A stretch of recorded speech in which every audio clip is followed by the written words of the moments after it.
السميع العليم.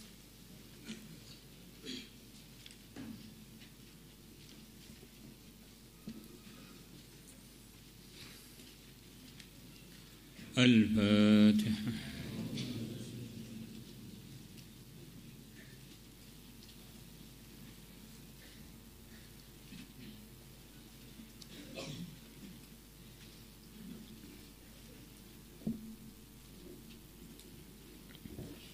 بسم الله الرحمن الرحيم. وعن ابن مسعود رضي الله عنه, dan diriwayatkan dari Ibnu Mas'ud radhiyallahu anhu, anna Rasulullah, bahwasanya Rasulullah sallallahu alaihi wasallam, beliau bersabda, ma min nabiyyin, tidak ada seorang nabi pun, ba'athahu Allah, yang Allah telah mengutusnya, fi ummatin qabli, di umat yang sebelumku, illa kana lahu, kecuali ada baginya, pasti ada untuk beliau, min ummatihi, dari kalangan beliau, hawariyuna, para pembela. Tidak ada nabi pun yang Allah mengutusnya di umat-umat sebelum yang mulia Nabi Muhammad SAW, kecuali Allah akan bangkitkan dari kalangan umatnya pembela-pembela.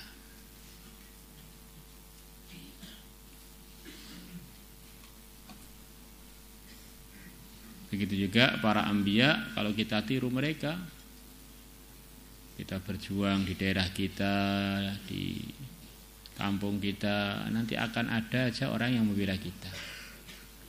Ini kaidah secara umum begitu itu. Tetapi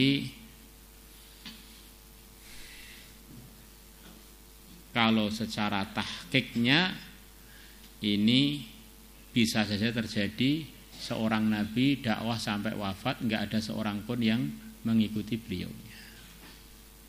Sebagaimana yang telah disabdakan oleh yang mulia Nabi besar Muhammad SAW, bahwa Allah tampakkan kepada beliau pemandangan nanti di mahsyar. Allah tampakkan kepada beliau sebelum waktunya.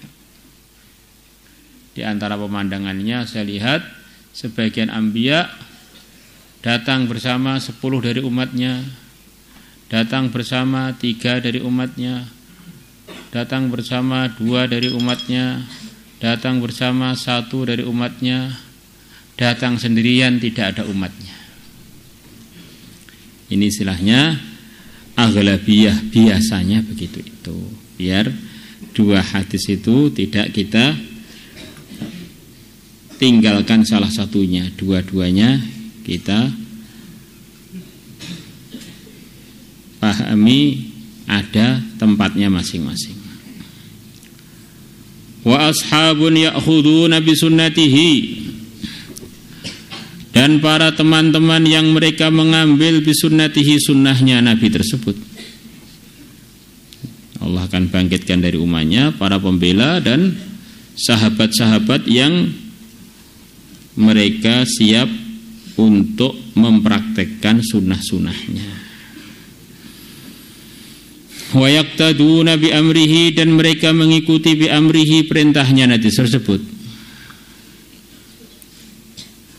Tsumma innaha, kemudian sesungguhnya kejadian, innaha kembali kepada qadhiyah,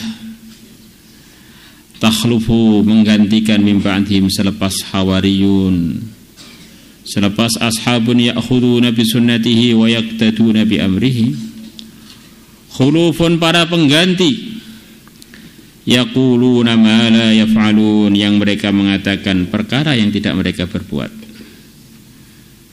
Jadi omongannya dengan perbuatannya sudah tidak sesuai. Wa yaf'aluna ma la yu'marun, dan mereka mengerjakan perbuatan-perbuatan yang mereka tidak diperintahkan. yang tidak diperintahkan malah dikerjakan.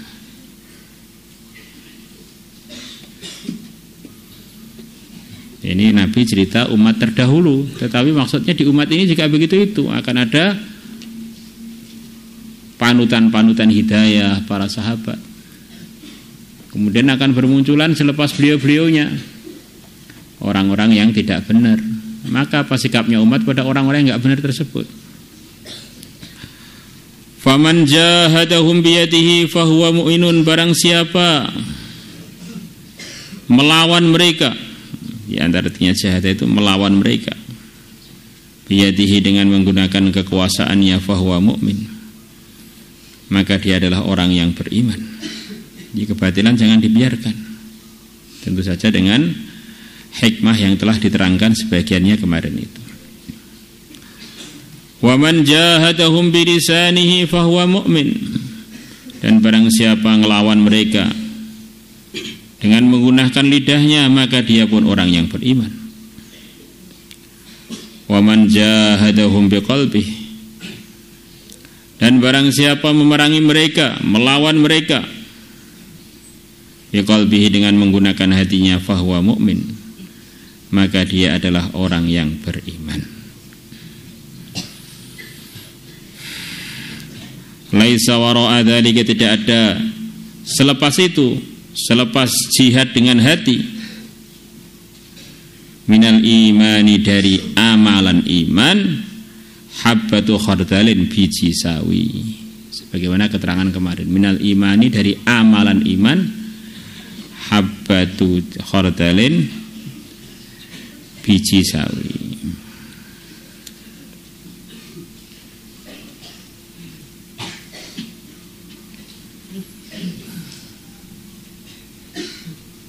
Di minimal-minimalnya tanggung jawab kita kalau kita melihat kemungkaran adalah kita usaha untuk mengingkarinya. Kita tidak setuju dengan kemungkaran itu. Adapun bisa ngerubah ataupun bisa nasihati, itu setiap kondisi kadang-kadang berbeda.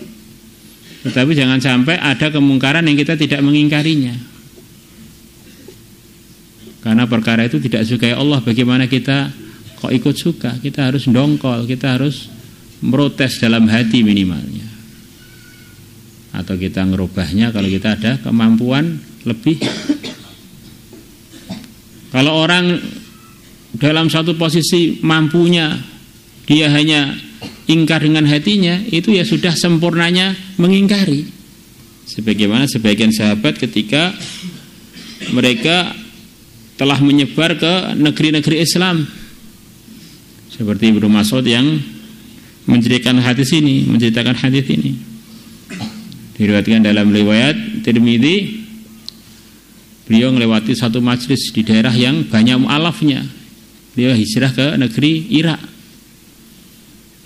yang mana orang Irak itu arogan, sampai cucunya Nabi pun mereka bunuh. Sayyidina Husain mereka bunuh, Sayyidina Ali pun mereka bunuh. Masya Allah, orang Irak ini memang ganas-ganas seringnya itu. Maka Ibnu Mas'ud melihat kemungkaran, dan beliau di posisi yang tidak mampu untuk merubahnya, bahkan tidak mampu untuk menasihatinya. Maka beliau waktu itu bawa sorban beliau, maka sorban beliau kerudungkan di muka beliau, kemudian beliau lewat cepat-cepat melewati tempat kemungkaran tersebut, menunjukkan kalau beliau nggak setuju. Maka itulah yang barusan saya artikan, bahwa kalau orang mampunya itu mengingkarinya dengan hatinya, maka itu pun tidak boleh dikatakan dia imannya lebih rendah daripada orang yang mampu di posisinya ngerubah dengan kekuasaannya. Karena sebagian tabi'in penguasa, maka dia bisa nahan-nahan kemaksiatan dengan kekuasaannya. Ibnu Mas'ud adalah seorang ulama, bukan penguasa.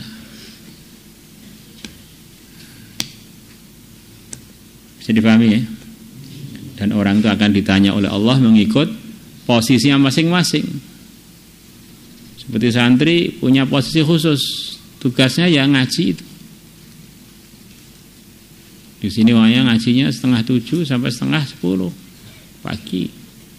Ya, kewajibannya itu. Ini tugasnya santri, di posisinya santri. Kalau ustadznya nggak datang, itu bukan urusannya santri, ini urusannya ustadz dengan tim penertibannya. Santri, ustadznya nggak datang, dia nggak ikut datang, maka ini namanya mindah posisi dia dari posisi yang sebenarnya. Kamu itu bagian masuk kelas atau bagian ngajar kok ikut-ikutan nggak masuk, itu ngapain? Ini contohnya begitu itu. Jadi orang akan dihisab oleh Allah mengikut posisi masing-masing. Orang yang belum nikah punya tanggung jawab khusus sesuai dengan posisi dia yang belum nikah, nggak ada kewajiban nafkahi istri, memang dia nggak punya istri. Jadi kalau orang sudah menikah, nggak bisa dia seenaknya orang yang belum menikah. Dia punya tanggung jawab, dia telah bawa anaknya orang. Dia bertanggung jawab untuk ya'ulu ailatahu, untuk ngurus keluarganya, untuk menafkahinya, untuk merawatnya, mencarikan naungan untuknya, berikan baju untuknya, dan seterusnya. Maka posisi kita itu bagaimana, kita renungi, saya ini sekarang sebagai apa sih? Secara umum kita ini sebagai pelajar. Maka tunaikanlah haknya sebagai pelajar. Kalau yang dengar ini sebagian ada yang pengajar, ya tunaikanlah haknya sebagai pengajar.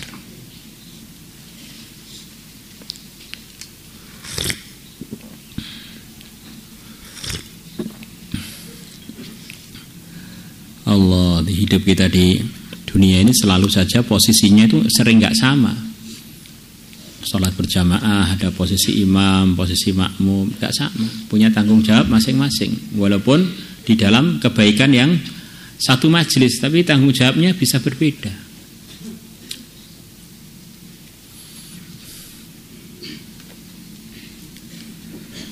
Wa 'an Nu'man bin Bashir radhiyallahu anhuma 'anil Nabi sallallahu alaihi wasallam. Qala, Nabi bersabda, mathrul qa'im fi hududillah. Perumpamaannya orang yang tegak di batasan-batasan agamanya Allah. Ini maksudnya orang yang selalu al-amru bil ma'ruf wan nahyu 'anil munkar, kurang lebihnya. Al-qa'im fi hududillah itu. Dia mengamalkan agama dengan rasa tanggung jawab. Yang benar disampaikan, yang mungkar usaha dihentikan. Wal waqi'i fiha, dan orang yang terjerumus fiha di dalam larangan-larangan Allah tadi. Hudud, batasan-batasan maksudnya dalam larangan-larangan agama. Terus al-qa'im fi hududillah, orang yang selalu dia berdiri dalam al-amru bil ma'ruf wa nahy anil munkar, ngelarang orang biar enggak terjerumus fi hududillah. Kama dzil qaumin, seperti sebuah kaum istahamu yang mereka berundi, membuat undian ala safinatin, atas sebuah perahu. Ada satu kaum sama-sama mau naik perahu. Akhirnya mereka undian, perahunya ini tingkat dua, tingkat atas dan tingkat bawah. Fasara, maka jadilah ba'dhum, sebagian dari kaum tadi, a'laha, dapat undian untuk nempati bagian atas.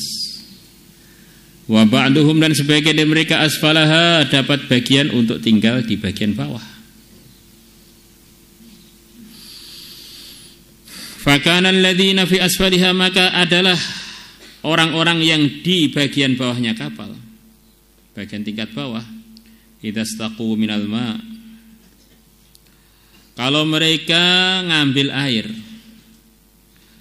marru ala man fawqahum, maka mereka ngelewati orang-orang yang di atas mereka. Perlu naik dulu ngambil. Faqalu, maka orang-orang yang di bawah itu mengatakan, lau anna kharaqna fi nafisina kharaqan. Lau anna, bagaimana kalau kita ini, terjemah bebasnya bagaimana? Bagaimana kalau seandainya kita ini kharaqna, kita membolong kapal fi nasibina, di bagian kita, di bagian bawah, kharqan, satu lubang, walam nu'dhi man fawqana, dan kita tidak mengganggu orang yang bagian atas dari kita. Mereka musyawarah, perasaannya itu pengen baik. Jadi kadang-kadang orang tuh ngelanggar tuh perasaannya pengen baik. Saya ini khidmat kok, saya ini takaza kok. Bahasanya bagus-bagus. Ini kita ini ngelewati orang-orang di atas, ganggu mereka, terus kita ini.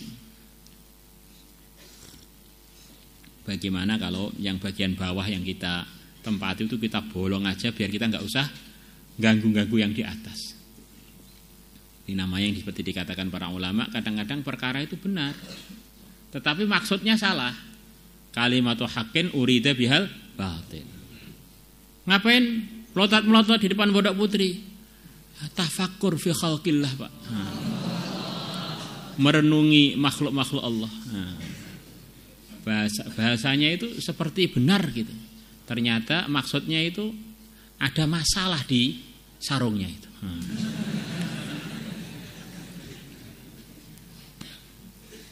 Ada masalah. Nah, orang kan punya malu, kadang-kadang keburukan itu kalau diomongkan terus terang kan kurang pantas. Masa santri omong keburukan dengan bahasa halus, sepertinya sedang dalam amalan masuk surga gitu ya. Ternyata itu adalah tipuannya nafsu, tipuannya setan. Fa in tarakuhum, maka kalau orang-orang yang di atas membiarkan hum, orang-orang yang di bawah, wa ma aradu, dan keinginan aradu yang orang-orang di bawah menginginkannya.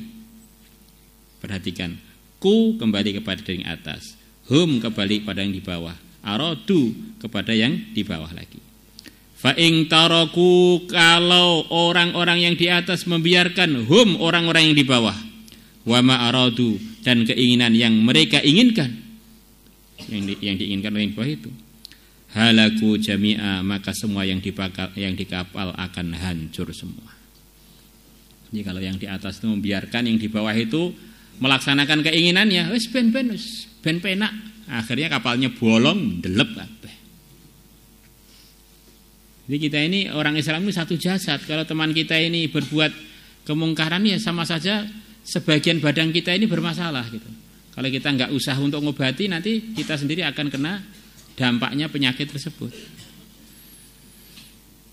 Wa in akhadhu ala aidihim, dan kalau mereka memegang, wa in akhadhu, kalau mereka yang di atas memegang, ala aidihim, atas tangan-tangan yang di bawah.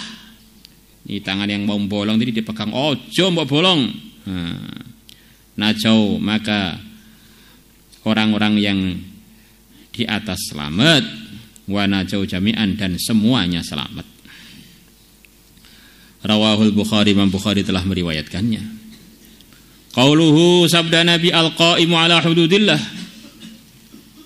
yakni maksudnya al-qaimu adalah orang yang tanggung jawab fi izalatiha, untuk menghilangkan pelanggaran pada batasan-batasan agama Allah, wa taf'iha, dan menolak pelanggaran itu, wa ingkariha, dan mengingkari pelanggaran itu. Hudud di sini maksudnya menghalangi orang biar tidak terjerumus di hudud. Akhirnya kurang lebihnya begitu itu. Wallahu a'lamu bissawab. Maka kalau kita tahu begitu itu, sebetulnya al-amru bil ma'ruf wan nahyu 'anil munkar itu keperluan bersama. Jadi kalau kita ini membiarkan kemungkaran itu merajalela, ya sama aja kita membiarkan diri kita ini hancur juga. Saya sudah nasihati Pak, nggak mau, ya sudah, tapi kamu harus nasihati terus. Itu tanggung jawab kita adalah menyampaikan. Mau nggak mau itu bukan urusan kita. Urusan kita adalah melarang sesuai dengan posisi kita masing-masing. Karena setiap orang itu punya posisi beda-beda. Posisi teman, ya sebagai teman kita berikan masukan. Posisinya sebagai ustadz mungkin akan bisa melarang lebih kuat lagi. Posisinya sebagai ayah mungkin bisa melarang lebih tegas lagi. Posisinya sebagai penguasa seharusnya dia bisa bukan hanya melarang, bisa menghukum dengan setegas-tegasnya. Biar semuanya selamat dari murkanya Allah. Dan manusia ini memang isinya itu ya hak dan batil itu. Maka sampai zamannya Nabi punya sahabat namanya Qais, putranya Sa'ad bin Ubadah, yang beliau tugasi untuk menangkapi orang-orang Madinah yang gak tertib dan dipenjara. Jadi Rasulullah itu punya penjara di zaman sahabat, di zaman beliau masih ada, di Madinah Al-Munawwarah, tempat terbaik sepanjang sejarahnya manusia. Jadi memang manusia-manusia error itu ada aja. Mondok malah nakal. Madinah itu loh ada yang dipenjara. Madinah itu ada Al-Munafiq. Apa-apa sih gak mondok, belas gak ada yang reme. Gak ada penahannya sama sekali. Di orang tuh tertib itu ada sanadnya para sahabat. Nakal pun juga ada sanadnya, al-munafiqun. Semuanya ada dalam Al-Qur'an. Kalau sahabat gelarnya radhiyallahu anhum wa radhu'an. Kalau munafikun gelarnya innal munafiqina fit darkil asfali minan nar. Pekerjaannya yatasallaluna minkum liwada, bolosan. Maka kalau orang sudah belajar kok bolosan itu sudah bahaya. Mungkin sanadnya bukan dari tim radhiyallahu anhum wa radhu'an, tapi tim yatasallaluna minkum liwada.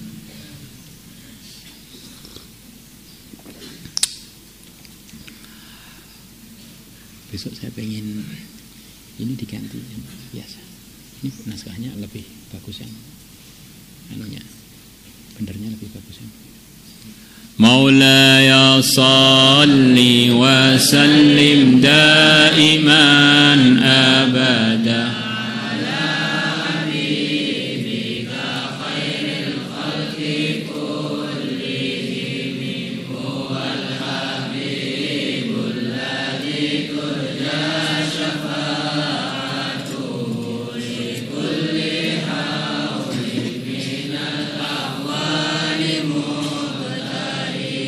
Ya Rabbi bil Mustafa balligh maqasidana ighfir lana ma madaya wasi'al karami ya arhamar rahimin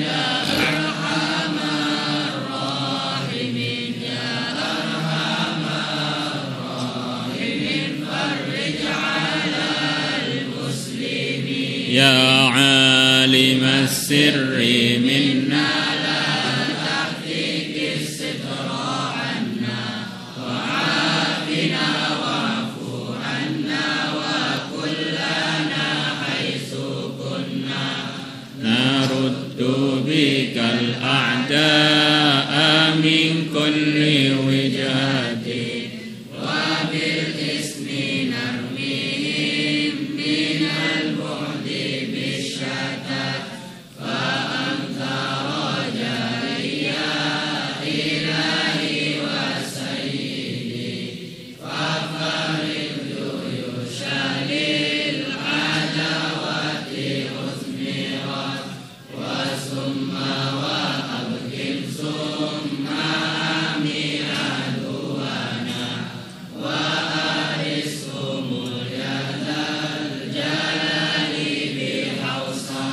li hamsatun utfi biha